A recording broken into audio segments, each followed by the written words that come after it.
this is the best way to build a fire in your fireplace. It's called an upside-down fire, and it's the way they used to build fires in the castles over in Europe back in the Middle Ages.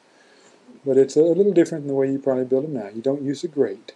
You put the wood of your biggest pieces of wood right on the floor of the fireplace, and you kind of build a wood pyramid with solid layers of wood, each layer a little bit shorter, a little bit smaller pieces of wood than the first layer. And you go up to smaller and smaller pieces of wood, each one laid at 90 degrees to the one before it. And so you make a wood pyramid up. End up with 4 to 6 layers of pencil-sized kindling up here at the top. You're going to light the fire at the top, so you use a little bit of a handful of cedar shavings or something that's a good fire starter. Kindling. Yeah. So, well, yeah, kindling and some fire starter, something that'll burn for a while and get that going. You light the fire at the top here. And the benefits to this fire lay, this way of building a fire, is that when you light the fire at the top, you get a good draft established in your flue right away. Make sure the smoke's going up. And you start preheating your flue. And creosote, that nasty stuff I just cleaned out of the chimney, that's unburned, or that's smoke that's stuck to the sides of the chimney. And smoke will condense out on cold parts in your flue. And so if you can warm up your flue before you send a lot of smoke up it, you'll condense less of it out, so you won't get as dirty a chimney when you build it.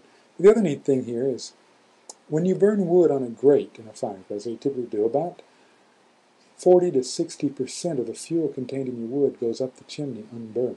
Most of the flammable stuff in wood is flammable gases that are driven off the wood before they ignite. And when you burn wood in a grate, start the fire from the bottom, you send all of those flammable gases and all the smoke up the chimney, and it doesn't get burned. But when you burn it here, your fire's at the top. All those gases have to pass through the flames, and you're going to burn almost all of those flammable gases. So you get a fire that burns 40 to 60% more fuel from your wood than you typically do, and it burns for a very long time. This fire lay here is 26 inches tall, because we measured it. It's in a really big fireplace. And the guy that builds these all the time, one of our regular customers, he says he expects that fire lay to burn anywhere from 6 to 10 hours when he drops a match on the top of it, without adding any wood to it, which is pretty nice, if you like having a fire that you burn. Yeah. The other neat thing is that will burn down to just a little pile of ashes, and before you get a nearly complete combustion of all the wood. Will it burn the bottom wood? It'll burn all the wood. See, here's one that's burning. It burns down layer by layer through the wood, and it'll burn everything down to the bottom. If it gets down to the bottom layer, you want to add some more wood to it. You can throw some more wood on top of it at that time. But depending on how you built the fire, how big of wood you put in starting out with, that will burn a lot of wood, and it'll burn all of it, all the way down to the bottom. And it makes a pretty fire. You can see you burning all the smoke up here. So it's also a nearly smokeless fire. You'll have almost no smoke coming out the chimney when you build an upside-down fire because you're burning all of the smoke. So they're going to lose a job, I guess. Huh? Oh, we don't mind. No, we have a lot of jobs. We're really happy when we look at the chimney. We don't have to sweep it because that's not our main job. We restore fireplaces and install stoves, do all kinds of stuff to them. We got plenty of work to do doing that. We don't have to sweep them all to stay in business. But we're more than happy to see people building nice fires that don't make a big mess. They're better for the environment because they're not sending all that smoke out there. And your neighbors appreciate it more, But this is also the only way we recommend burning pine in your fireplace. If you burn pine wood, I never bought pine. Yeah, if you burn pine in a grate, it makes a big mess. Which is why they say never burn. A lot of soot. Yeah, a lot of soot, a lot of creosote, because it sends up a lot of very heavy, dense smoke. But with an upside-down fire, you're burning all of that smoke, so you can burn pine cleanly in your fireplace. And so we recommend that if you're going to burn pine, burn it this way. Don't burn it any other way. But this is a pine fire. This is mostly rotten pine logs the guy had. He wanted me to show him how to build a fire. And how about a cedar? Threw it together. Cedar would work. Okay. Cedar would be fine. Yeah.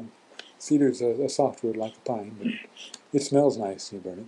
Now, this is a really big, ugly upside-down fire that the Chimney Sweep South Carolina Guild put together in a fireplace they were testing out a couple weeks ago. And just thrown together, it's not neatly built like the other ones at all, and doesn't work as well with the other ones, but it is a great way to burn wood. It started on the fire. Yeah, it's a huge fireplace. They were wanting to really test out this fireplace they built, and We built a big fire, burned a lot of wood in it, burned a whole pickup load of wood in this fireplace in the course of a night.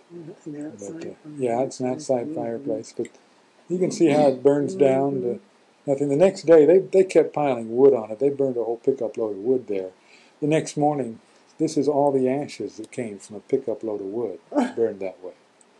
Okay, which is pretty neat, you know. Yeah. So, that's the other, and there you can see it burning. It makes a pretty fire, and it's a really great way to build a fire in your fireplace. So we recommend it if you're gonna continue to use your fireplace and build fires in it. Build upside down fires. They're a much nicer way to build a fire. Hammond, I thought I knew everything. Well, not many people know this. We're trying to spread the word on this because it's a great way to build fires. But this was only rediscovered, back in the 90s sometime by some guys doing research on fires. Found a diary account of this from the 1600s and tried it out and said it's a great way to build a fire. So, but anyway, that's what we've got for you. So let me stop this.